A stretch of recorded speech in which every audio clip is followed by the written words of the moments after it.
And speaking of back, welcome back to Pack Sports Zone. I'm your host, Peter Pac-Man Clark, the sports god, and New York sports seem to be back as everybody seems to be doing pretty good. And we got the return of the NBA as the Knicks are back. We'll talk a little bit about them later. The Yankees advance. The Giants and Jets both win again. So everything's looking good in New York sports right now. We'll also talk a little bit of Brooklyn Nets later when we talk about the Knicks and we get into basketball. But we got to start off with the baseball playoffs. We got to start off with the New York Yankees. Yankees found a way to win last night, winning at Game 5 against the Cleveland Guardians. They are moving on to play tonight against the Houston Astros in Game 1. They got a little bit of a break. The game was supposed to take place on Monday. It was rained out. And it allowed them to bring back Nestor Cortes on 3 days rest, and he pitched great, allowed only 1 run on 5 innings. They started off great because Stan hit a 3-run home run in the first, Judge solo home run in the second, and they pretty much took it off from there. They won the game 5-1. So, it was a pretty dominant effort. Gotta give them complete credit for, listen, and first of all, I don't want to hear Yankee fans complain saying, oh, well, we didn't gain anything by getting the extra rain out. We wanted to play on Monday. No, you gained a huge amount because having Nestor Cortes pitch instead of the pretty much a bullpen game was what you were going to have on Monday was a huge boost. And it ended up being a bullpen game for the Cleveland Guardians as they probably should have went with Shane Bieber on 3 days rest. They didn't. And their person that they did start was out in less than an inning. So, with that said, it will be the New York Yankees versus the Houston Astros tonight at 7:30. It was one of those games where everybody pretty much expected this to be the two teams in the ALCS. It was all about these two teams. They had the two best records in the AL. Obviously, they met in the past in the playoffs in the ALCS. So it was all about that. But with that said, not the ideal situation for the Yankees to throw Jameson Taillon in Game 1. Obviously, it would have been Nestor Cortes if Jameson was able to pitch Game 5 and they moved on. But unfortunately, it will be him going against Justin Verlander, who's had a long time to rest, one of the best pitchers in baseball. And we're just going to have to hope, for the Yankee fans' sake, they're just going to have to hope that they can get to Justin early, either knock him out the game and get to the bullpen, or just surprise the people because everybody's going to be on the Astros tonight because of that, those probable starters. So we'll see what happens. It should be a good game. It should be a good series. I think the Yankees are going to win it in 7. That's going to be my official prediction, Yankees in 7, but it's going to be a tough series because Houston's, after a slow start to start the year, has been by far the best team in baseball. And that's including the Dodgers, who were knocked out this past week, the same day as the Braves were. So, it's just going to be a fun series to watch with arguably the two best teams left because of the Mets, the Braves, and the Dodgers all getting knocked off. So, the winner of this series will be a huge favorite to win it all in the World Series. So, good luck to the Yankees. And we'll see what happens with that. But just to talk about some of the other two teams before we move out of this sport, you have the Mets, who we talked a little bit about last week, talking about a lot of free agents they have, and obviously they have to try to find a way to keep DeGrom, Diaz, and Nemo, but their list of issues starts out where you look at their whole team now. They have Alvarez. They want to be the future catcher. That's fine. Whether he's going to be a catcher, whether he's going to be a DH, it doesn't matter. He's a big power bat, young kid. He was one of the top prospects, if not the top prospect in baseball, in the second half of the year. So you have that as one of your building blocks. You obviously have Alonso at first. You got the $300 million man, Francisco Lindor at short. McNeil can kind of play anywhere. So whether you want to keep him at second, whether you want to move him to the outfield, we'll see what's going to happen with Escobar, if they have him there, or if maybe, Beatty, who's a young guy who came up first game. He hit a home run off the Braves and then he's been hurt. So we'll see if they give him a chance to win the third base job. And then in the outfield. Now, in the outfield, we already mentioned Nemo. Nemo's going to be a big piece if he can stay out there. But after Nemo, I mean, you don't really have anybody that you can say is definitely like the guy out there. I mean, you just look at the people that they played out there this year. And now you have Marte for right field, but I mean, in left field, is Mark Canha going to do the same thing he did this year? Is he a steady person out there? Then you're looking at DH. Are they going to bring back Vogelbach? Or they got a lot of questions there. And if it's me, obviously, like I said, you resign Nemo, you resign Diaz, you resign DeGrom. You got this billionaire owner, so money shouldn't be an issue. You do let Beatty start off at third base and let him gain some experience because you have enough hitting that he can just learn and grow into the position. Same thing at catcher. With Alvarez. So you got two young guys there, which is fine. You got experience with Lindor. You got experience with Alonso. You can have McNeil play second base, and you know he's just a hitting machine. Like I said, if you keep Nemo, you got him at center. You got Marte, who's a solid good hitter in right field. You got to figure out your left field situation, find out if it's going to be Mark Canha or if you want somebody else. And then you got to get a DH.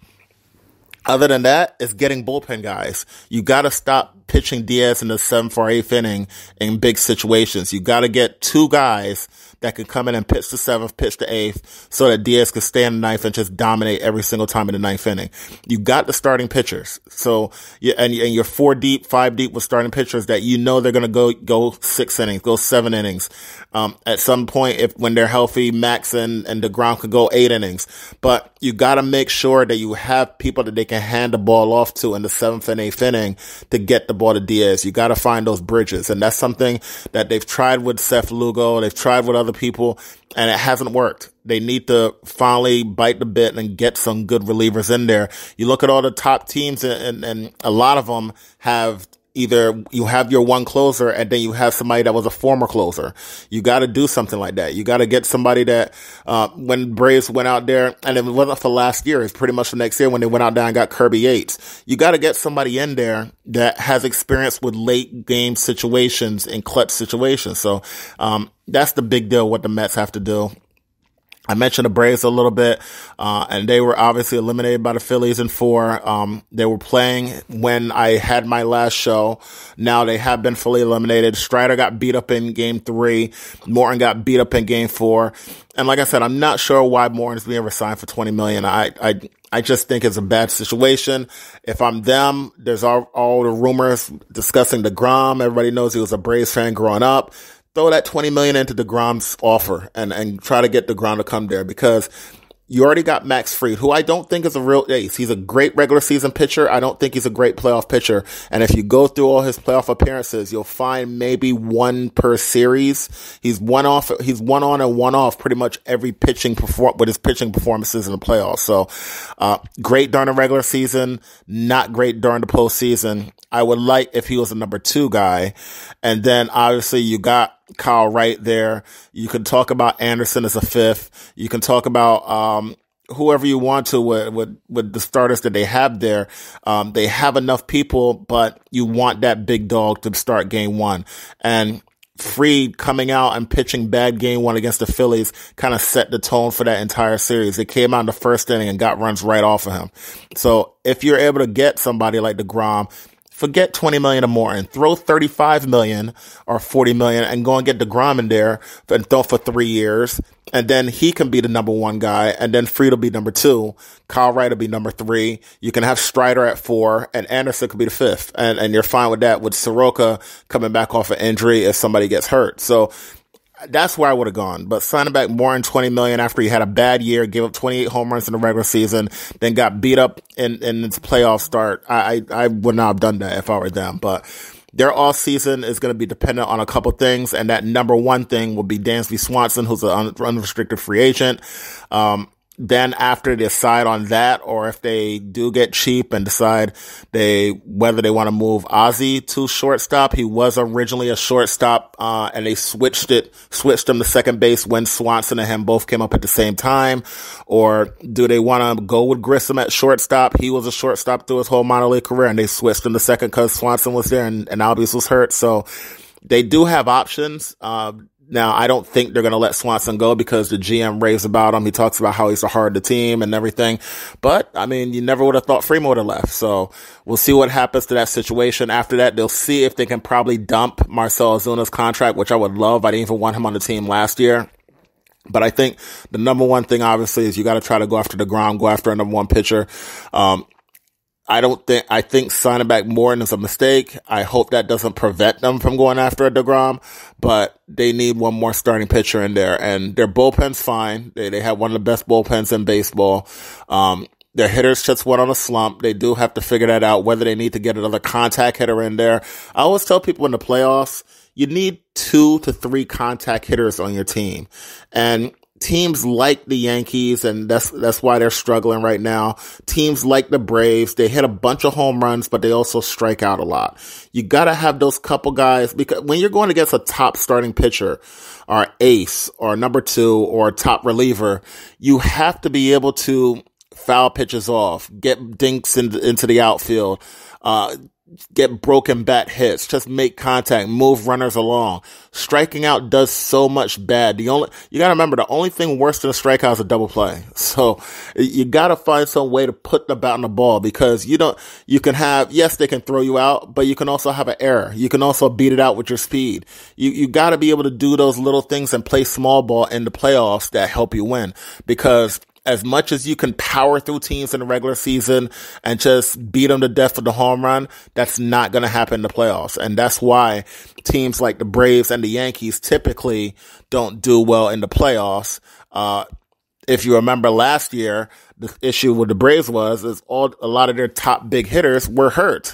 And Peterson came in, Soler came in, Rosario came in. Rosario hit over 500 in the NLCS. Soler hit bombs in the World Series. And that's what happens. It comes out of people, and now one of them isn't on the team. The other one barely resigned. So it comes out of nowhere. It comes people stepping up, people to make contact. You can't strike out that much. So the Yankees have to beware of that. Now, I will say one person who is not getting talked about enough, because everybody talks about Judge, is Stanton. Stanton has homered, I think, in 8 out of his last 11 postseason games. He has really been a postseason beast, and he's kind of going underneath the radar. Obviously, probably not to the other teams, but to fans is. Stanton is one of those beasts in the playoffs that can carry you. And right now he's hot, so they have to see if he can carry them past the Houston Astros. But with that said, we have to obviously talk about Giants. We have to talk about Jets, and we'll talk a little bit about the Titans. They had the bye week, but Giants continue to roll this week. They beat Baltimore, coming back from a 2-touchdown deficit in the fourth quarter not 2-touchdown deficit, but they were down 2 scores in the fourth quarter, and they found a way to win 24-20. They were down 20-10 in the fourth, 6 minutes to go. Barkley scored the touchdown, and Bellinger first scored a touchdown, then Barkley scored a touchdown, and then they were able to roll out the clock. And you can see their team gaining confidence. Now, the defense played well once again. They're starting to get an identity where you see the defense, especially in the second half, they're really shutting teams down in the second half. So I don't know if you can attribute that to the coaches making defensive changes at halftime. I don't know if you can contribute to just the players themselves, but the second half, they're just locking teams up in the second half. And I'm not talking about bum teams now. You're talking about Green Bay. You're talking about Baltimore. They're playing good teams and finding a way to win. So last week, Daniel Jones, I mean, listen, I gotta give him credit. He didn't throw for 200 yards, but he was 19 for 27, 173 yards, 2 touchdowns, no interceptions. You can't complain with that. I mean, he played a game manager's game, and that's what he has to be. He has to be a game manager who doesn't turn the ball over. If he can give you around the 200-yard mark, has a good completion percentage, about 3 out of every 4, and throws 1 or 2 touchdowns with no interceptions, he's done his job. Now, you're not going to want to pay him $25 million, obviously, but for right now, that's all the Giants really need, because Barkley continues to roll. Now, he didn't have a great game rushing, as he only had 83 yards on 22 carries, but he chipped in another 12 yards. He had 95 total yards. And like I said, he got the game-winning touchdown, and he was able to help run out the clock late. And he slid inside the 5 to waste even more time, which was a very smart play. Even though he could have scored, they would have gotten an 11-point lead. But you didn't want to give the ball back to Baltimore. It was another smart play and another great job by the Giants finding a way to beat the Baltimore Ravens, who who can't hold on to a lead. They've blown a 35-14 lead to Miami in the fourth quarter alone. Then they were up 20-3 on the Buffalo Bills and lost. And now they were up 20-10 on the New York Giants with 6 minutes to go and lost. So the 3 games that the Baltimore Ravens lost this year are all games that they had two-score leads. So, and 2 of those games were in the fourth quarter. They got to find a way to figure this out. They should be 6-0 right now. But with that being said, the New York Giants will go to Jacksonville to play against the Jacksonville Jaguars this week. Jaguars have been playing tough. They still are inconsistent. They still probably need another wide receiver. Their defense is playing solid, but I think this is one of those games where you really can tell how the Giants have progressed, because a lot of teams can play up to the level of their opponents when they're a good team. But if you want to be a really good team, you have to beat up on the teams that you know that you're better than. You can't play down to the level of bad teams. So the Jaguars are not a good team yet. They're still in that average to slightly below average set. So the Giants have to find a way to win this game on the road, and then do the same thing for the next couple weeks. I mean, you look at the schedule playing against the Packers and Ravens the last 2 weeks. Those are 2 games that almost any Giants fan would have said they probably are going to lose those games. Now you're playing against the Jaguars, the Seahawks, the Texans, the Lions. 4 games that you guys should win before you play the Cowboys again. And then even after the Cowboys, you got the Commanders, who are bad. So the Giants can really go on a stretch right now where at worst they should win 4 out of 6. And if they win 4 out of 6, they're in a great position. They're in a really, really good position, at 9 wins already over 500. So we'll see what they can do, see if they can continue their hot streak. But I think they're doing well and they're doing things the right way. Brian Daboll has really done a good coaching job this year, and he really has people enthusiastic in New York. Moving to the other team that plays at MetLife, the New York Jets, they also found a way to win this week against and another shocker. As I can't pick Green Bay games right. They're just losing to everybody right now. Green Bay, just played horrible. Jets, Zach Wilson did not play great. He only had 110 yards passing, 10 for 18, but Breece Hall, as I said last week, has turned into a star. 20 carries, 116 yards and a touchdown. He also had he had a couple catches, so he had over 120 yards of offense. And the Jets win 27-10 over the Green Bay Packers. This team is playing tough. Now, I can't explain how they're winning. I mean, I'm watching their games. They're a fun team to watch. Like I said, Breece Hall seems to be breaking along one every single week, but I can't explain how they're finding a way to win these games against teams that I would think they would lose against. But they've done it again. They found a way to win, and you got to give them complete credit for it. They didn't have to pass the ball that much. And next week, it is a winnable game. I mean, it starts to get much tougher for them because after next week, you play the Patriots and the Bills and the Patriots. So it starts to get a little bit tougher, but next week, they play in Denver, the Denver Broncos, who are playing horrible right now. They can't even score. If you can put up 20 points, you should be able to beat the Broncos. That's how bad they're playing right now. So that's going to be their next test. We'll see how Russell Wilson is for that game because he is questionable. He may not even play in that game. And if he doesn't play, then that's a game you definitely have to win as the Jets go into Denver for that game. But I got to give the Jets credit. They're playing very well right now. They're playing hard, and between winning last week against the Packers, they're putting up the 40 spot against the Dolphins, coming back from down against the Steelers and winning that game. They've played 3 straight really good games, and hopefully it will continue this week and they beat the Broncos, and then they can welcome your best friends from New England into town at MetLife on the 30th. Moving quickly to the Tennessee Titans, they had the week off, so it wasn't really much of a big deal for them this week.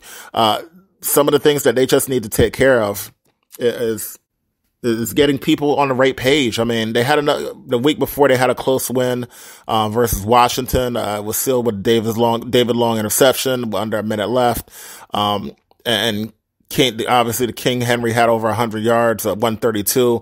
But like I said, they had a week off, and now they're going to play against the Colts and Texans before a ridiculous 5-game stretch. that 5-game stretch, including KC, Denver, Green Bay, Cincinnati, Philadelphia. Now, if you break this down game by game, KC, one of the top 2 teams in the AFC, that's a tough game. Denver, like I just said, they're not playing well, so that's a winnable game. Green Bay, on paper, Green Bay should win, but Green Bay's not playing well against any team on paper right now, so it's a possible win. Cincinnati, despite Cincinnati, I think, being the better team right now, Tennessee has to want to get some type of payback for the playoff game last year. And then Philadelphia probably one of the best teams in the NFC right now, but you got to think the Titans want to get some type of payback on A.J. Brown that game. So at least there's motivation, big motivation for these next 5 games. And I would have to say if they went 3-2, they have to be ecstatic. If they went 2-3, you're kind of because you're kind of saying, all right, we're not a top tier team, but we're still not bad. We're still a solid team. If you screw around and go 1-4, then you got to be pissed, because then you'll have the Colts catching up and all that stuff, and you don't want to deal with all that, and seeing who else in that division can possibly get on a hot streak or anything like that. So if you want to put the division away, beat the Colts this week, beat the Texans the week after that, and then go 3-2 in the next 5 games after that with KC, Denver, Green Bay, Cincinnati, and Philadelphia. So, though that's just how it is for the Titans right now. We'll see how they play this week.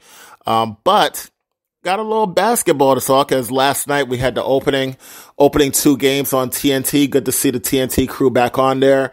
We saw Boston beat up on the Sixers. And I completely agree with Charles Barkley that it's weird watching the Sixers play. I mean, they play like an old school team, but you can't play that type of basketball anymore. They just play too slow. They don't shoot threes as much as other teams. They don't run as much as other teams. And it hurts them when they play against a team like Boston that pretty much has a team full of wings that just run and jump. That's it. In the second game, Golden State was able to get their rings. There was no punches thrown between Jordan Poole and Draymond Green. So everybody was happy. They got their rings and everything, and they beat the Lakers, who it could be a very long year for LA, as they pretty much made no changes. And we saw how bad last year ended, so we may have the same thing. But tri-state area, Brooklyn Nets, they still have Durant. Despite him asking for a trade during the offseason, the owner pretty much put his foot down, and I'm glad about that, because I think too many owners just give in to the players. So I was very happy that he decided to put his foot down, say he's not going to fire his coach, even if he should have been fired, or I think it's just good as an organization to stand up for yourself. So Durant is still there. Kyrie Irving's still there. They still have shooters like Joe Harris and Steph Curry around them. Patty Mills and TJ Warren could be really good sparks off the bench. They got Markieff Morris and Nick Claxton as their big men. But the season is going to be about one person and one person only, Ben Simmons. Ben Simmons is the big trade that they made with Philadelphia last year. Traded James Harden, and it's all about Ben. Is Ben going to be now? I want to say this about Ben Simmons. If Ben Simmons decided he just wanted to play defense, rebound, and pass, that's fine, because he's good at all 3 of those things. But the hesitation on the shot, listen, you can miss shots. Jason Kidd at the start of his career was not a good shooter. He learned to be a good shooter. Ben Simmons is fine if you're not a good shooter, but you have to be at least a threat on the court. If you're not a threat on the court, then people are not even going to play defense on you. And the thing about you, he's a 6'10" guy. So if you give it to him in the post, he's got to take advantage of whoever's guarding him. They're not going to guard him with a big man, because you can't have him play point guard and then guard him with a big man, because then you got another big man who's being guarded by a point guard. You have a big lineup if you're going to play him at point guard. Now, I always said I don't want to play Ben Simmons at point guard. I understand that he doesn't want to shoot. I understand he wants to pass and everything, but I personally would not play him at point guard. I would play him at power forward and let him run in transition. I think getting him some transitional easy baskets, I think, is the best thing for him. And on fast breaks, you can give it to the point guard, you can give it to him, and either one could run it down the court.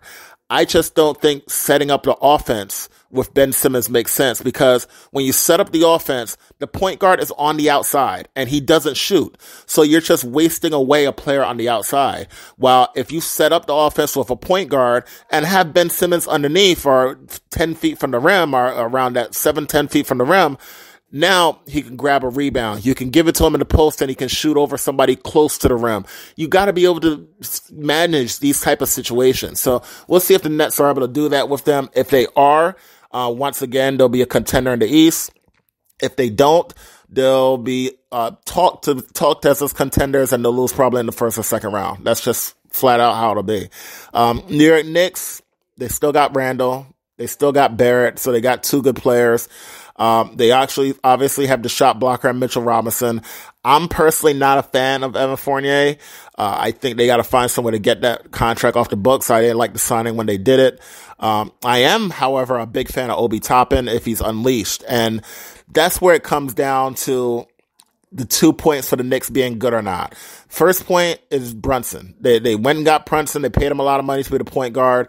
Is he the right choice? We'll see. I like Brunson. I don't know if he's a top point guard that you should have paid off that money to, but I do think he's a good point guard. So I think he definitely will help. He's in the mold of a Mark Jackson point guard, not the mold of a Stephon Marbury. So he's not going to go out there and be your leading scorer every night or every other night, but he's going to put up solid numbers. He's going to put up around 15 points. He's going to put up around 8 assists. So he's going to be solid for you. And I think New York needs that anyway, especially if they're going to have scorers like Randall or have scorers like Barrett or whoever else they are able to bring in there. But the other point is, Randall good enough? And this is where I've always had the problem with how the Knicks are currently constructed. You got to do one of two things. You got to either trade Randall or trade Toppin. Toppin, with every passing year, is losing value. And everybody knows that in every sport, draft picks have such a high value that they're overpriced, they're overrated. But I personally like Obi Toppin. You either trade Obi Toppin to get a wing player, because somebody needs to be an upgrade over Evan Fournier, or you keep Toppin, start him, and trade Randall for that wing player. But you have Mitchell Robinson as the center. You have either Randall or Obi Toppin at power forward. You got Barrett as one of the wings, and you got Brunson as the point guard. You need another wing. I don't care if you have to bring Evan Fournier off the bench because you can't get rid of his contract. But if you were to trade Obi Toppin, you probably throw in Evan Fournier to get a big wing, or you trade Randall, who already has a big contract, to get that wing, and then Fournier ends up coming off the bench. But you gotta get a wing player. The league now is about wings. You talk about all of the top 15 players in the league, and 3/4 of them are wing players. They're playing either the 2 or the 3, and that controls the whole game, because you can bring the ball up the court. You can go in isolation, one-on-one situations. You can take somebody in the post. You can do everything you need to from the wing. If you're a big man, you need somebody to get you the ball. If you're a point guard, they try to force you to the outside and not let you go inside. So the league now has come down to 3 different positions. You either have to be a defensive big man, you have to be a wing player, or you have to be a shooting type guard who can shoot threes. That's pretty much the whole league right now. You go off of all the good teams and you look at it, you got Warriors, Draymond Green, he's a rebounding big, defensive big. Their wing players, Wiggins, that he's one of their big wing. Klay Thompson, one of their big wings. Steph, shooting point guard. You go to all the other teams and it's the same situation. You got to have a defensive big. You got to have wings that can pretty much do a little of everything. And you got to have a shooting point guard. And that's what the Knicks need right now. They need to hope that Brunson can shoot well enough at point guard. They already have a defensive big, and they need to get wings. They need to get a better wing player. I like Barrett, and he's one of their 2 wings, but they need to get a second wing with Barrett. And it's got to come from either trading Randall or trading Toppin. They've said they're going to trade Randall. I think it's a big mistake. I think they should, because I think he peaked during that playoff year. I think that was the top notch you're going to get from him, and it's not good enough. So I think you should have traded him last year. I think you should trade him this year. And with every passing year, just like I said, the value's going down with Toppin, it's also going down with Randall. So I think this is the last year you're going to get a chance to trade for him and still be able to get a solid player for him, a solid return for him. And the same thing for Toppin. I did discuss on Twitter a possible trade of Bulls and Knicks, where it would be Obi Toppin for Patrick Williams. Patrick Williams was the number 4 pick the same year as Obi Toppin. So they're around the same age. They're from the same draft class. And both of them are in stacked positions where they're either stuck behind somebody else or they're playing out of position. Patrick Williams is a small forward who can slide to the 4. The Bulls are forcing him to play the power forward right now, and it doesn't fit him. It hasn't fit him yet. He needs to be a wing player that can slide to the 4. And on the other side, Obi Toppin is stuck behind Randall. I think if they made that trade, then Patrick Williams could start at the 3. So you have he's 7-foot wingspan and he's only 6'7". You have a long defensive wing who is good with mid-range jumper. He's a solid shooter and he's very athletic. And you have him and Barrett at the wing. And then you have Randall and Mitchell as the big, Brunson as the big man. And on the Bulls side, listen, they had the Lonzo Ball situation, so who knows who their point guard is going to be by midseason or whatever. But you got, obviously, Zach LaVine, and you have DeMar DeRozan. You bring Obi Toppin to be the power forward, and that was one of the issues the Bulls had, is they said they don't want a big man to slow them down. Obi Toppin is, he's great on the fast break. He's not going to slow you down at all, so it's a perfect fit for them. And then you got Vucevic at center, and that helps him out, too, because Toppin can play a little defense to help back up Vucevic, who's not a good defender. And then when Vucevic goes to the bench, Obi Toppin can actually slide to center. And then you bring in somebody like a Dante Jones or somebody like that to be power forward, and you can run even more. I think it's a perfect fit for the Bulls. Obi Toppin for Patrick Williams fits both teams. No, neither one of the teams should say no, but hey, I don't get paid to be the GM. So, with that said, just quickly, we want to talk about the boxing from last weekend. It was a great fight, with Alicia Baumgartner beating Michaela Mayer by split decision. Michaela Mayer was not happy about that decision. She said she thinks she won 7 rounds out of the 10.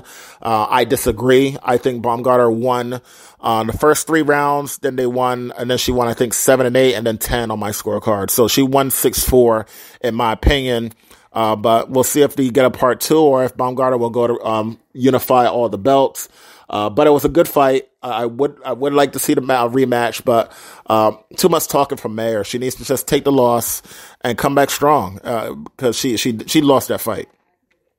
And obviously in the main event, Clarissa Shields outpointed Savannah Marshall. Marshall, this is how you should accept the loss, came out and said Clarissa was the better boxer that day. She hopes she can come back stronger, and Mayer should take notes from that, because that's what she needs to do. Deontay Wilder came out there and threw 3 punches in the first round, and the third punch knocked out Robert Helenius cold. So Deontay Wilder in the first round, it was just a utter, completely damaging knockout, to the point where Wilder was pretty much crying in the post-fight news conference, talking about he didn't want to do anything like that. I mean, Wilder, you can see, has changed a lot, from a guy who pretty much wanted a kill count and wanted to take a body in the ring, to now you can see he doesn't want to hurt people that much in the ring. I mean, people change. So, it looks like maybe he has changed a lot, and we'll see what happens in his future. We'll see if he goes against Ruiz. We'll see if he goes against, Joyce. We'll see if he gets a 50th match with Tyson Fury. We'll see what happens with that. Obviously, everybody would love to see Joshua, of course, but I don't think we're ever going to see that. But we'll continue talking a little bit about boxing later on another episode when we get some more good fights in there. But until then, we got to see Yankee baseball tonight. We obviously got more football this weekend. And yeah, we got a little bit of change of music to end it, as Timmy Trumpets is out, Metallica in, as Mets are out, Yankees still in it, so sorry about that. I'm your host, Peter Pac-Man Clark, for Pac Sports Zone. We'll catch you guys next week. Peace out.